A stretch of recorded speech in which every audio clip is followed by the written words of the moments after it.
Welcome to our channel. Today we how to authorize with QuickBooks for insurance expense tracking authorization. Easy tutorial step by step clearly. To begin, open your QuickBooks application. Ensure you are logged into your account. Navigate to the gear icon in the upper right corner. Click on the gear icon to access the settings menu. Scroll down and select Account and Settings.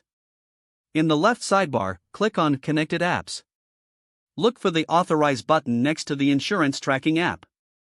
Click on the Authorize button to initiate the authorization process.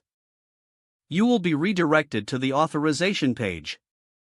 Enter your insurance provider's credentials as required. Review the permissions that the app requests. Once you are satisfied, click on the Allow button to proceed. Wait for QuickBooks to process the authorization. You will receive a confirmation message once the process is complete. Return to your QuickBooks dashboard. You should now see the insurance expense tracking tool integrated. To use it, navigate to the Expenses tab. Click on Add Expense to start tracking your insurance expenses. Fill in the required details about your expense. Select the category related to insurance. Save the expense to keep track of it in your records. You have successfully authorized QuickBooks for insurance expense tracking. Now you can manage your insurance expenses more efficiently. If the page does not load, refresh the browser or try again in a private or incognito window. Make sure you are using the correct email address, then retype it carefully to avoid small typos.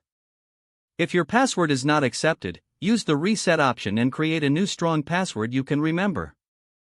Check your spam folder for verification or security emails, then complete any requested confirmation steps. Enable two-factor authentication if available to improve account security and reduce unauthorized access risk. After signing in, review your profile details so your contact information and settings are accurate and current.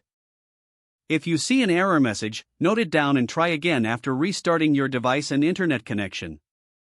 Don't forget to like this video and subscribe to our channel for more step-by-step tech guides.